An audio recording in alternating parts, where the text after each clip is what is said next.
Hey everyone, this is Zach with 8020 Media, here today with a video on signs and symptoms of a failing thermostat.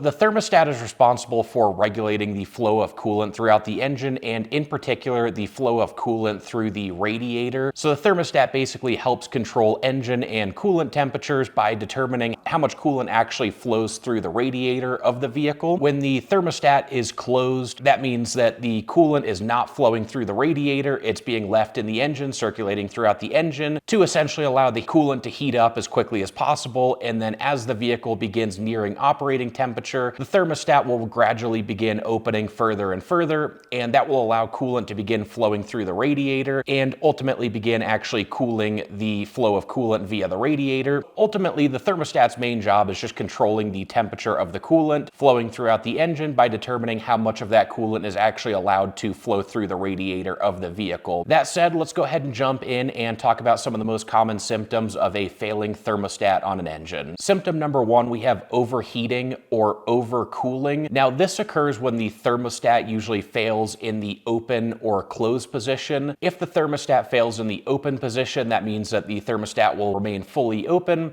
and so you'll essentially get maximum coolant flow flowing throughout the radiator at all times. And ultimately, that's going to lead to the engine overcooling. It's going to take a lot longer for the engine and the coolant to get up to operating temperature, and it might not even fully make it up to operating temperature depending on what kind of driving you are doing at the time if the thermostat is stuck open. On the other hand, if the thermostat fails in the closed position, then that means that no coolant is flowing through the radiator. You won't get any cooling benefits from your coolant and radiator, and that will ultimately lead to the vehicle and the engine heating up very rapidly and then beginning to overheat very rapidly. That's a little bit more serious, and because of that, thermostats are actually designed to fail in the open position. So if the thermostat does begin failing, it should automatically default to that open position, which again is what leads to that overcooling, but it is possible for it to actually fail and remain in the closed position so you don't get any cooling benefits. Really, the main thing is going to be that overcooling when you do have a stuck thermostat. Again, it's going to go ahead and default and fail in that open position, and that's where you'll notice that overcooling. The coolant temperatures are going to take a lot longer to get up to normal operating temperature. It is important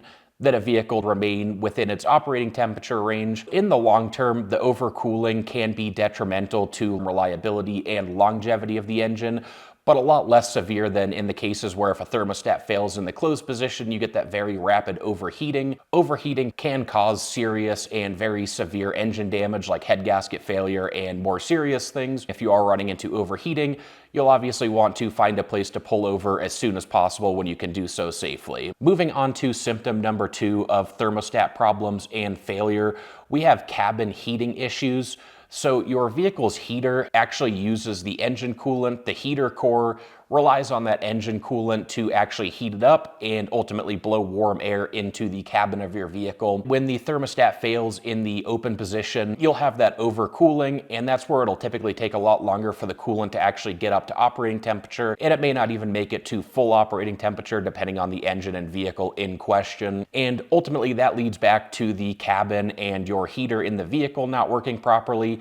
If it can't pick up enough heat from the coolant flowing through that heater core, then you're not going to get proper heat inside of your vehicle. So if you're noticing any issues there, suddenly your heat isn't working or it's taking a lot longer for the heat to get going, that could be an indication of thermostat failure, especially if you're also noticing that your engine coolant is taking a lot longer than usual to warm up. So something to be on the lookout for, though it's not always the easiest to detect because, again, that's only when you have the heater on in the vehicle. So if your thermostat fails in the middle of summer on warm days, you probably aren't using the heat at all, and that's not a symptom that you're going to come across. But in the instances where maybe the failure occurs during winter or a cooler morning or whatever, if you are noticing those symptoms that the car is taking a lot longer to heat up with the heater, then that could be a sign of a thermostat failure. So just something to be on the lookout for if you are using the heater in your vehicle. Moving on to symptom number three of thermostat failure, we have the check engine light and fault codes. A couple common fault codes associated with the thermostat and thermostat failure are P0128, P0597, and P0126. Those are a couple of the common codes that you'll typically see stored in the vehicle's computer if you do run into thermostat problems or a thermostat failure. So having an OBD2 scanner on hand to be able to plug that into the OBD2 port and quickly scan for any fault codes is very helpful in diagnosing potential thermostat issues. You may also get more severe check engine lights or warning lights in the case that the thermostat does fail in the closed position. Again, that'll lead to the engine overheating very quickly and very severely. You may get the messages, especially on more modern vehicles, messages letting you know the engine is overheating and pull over in a safe location as soon as possible. Ultimately, that wraps up the 3 most common signs and symptoms of a failing thermostat.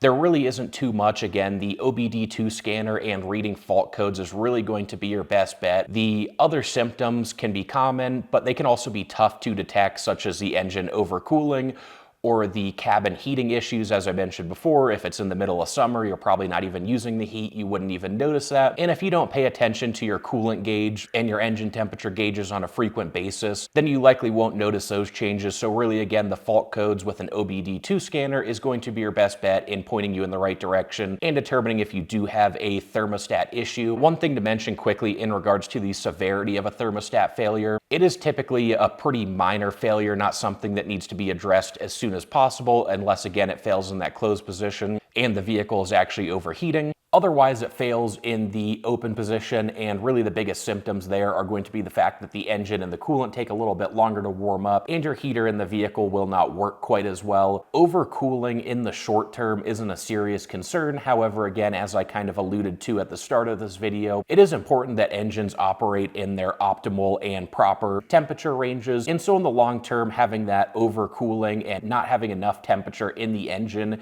can start to wear down at parts and really start to reduce that long-term reliability and longevity of the engine. So this isn't something that you want to sit on for years and years. However, if it does fail in that open position, it's just taking a little bit longer to warm up, it's usually not something that needs to be addressed and fixed immediately, but you should still be timely about it and try to get that addressed and fixed as soon as possible. Anyway, guys, that wraps up our video here today. If you appreciated the content, please hit that like button, subscribe to the channel, and check out the description below for more awesome content. Thanks, guys.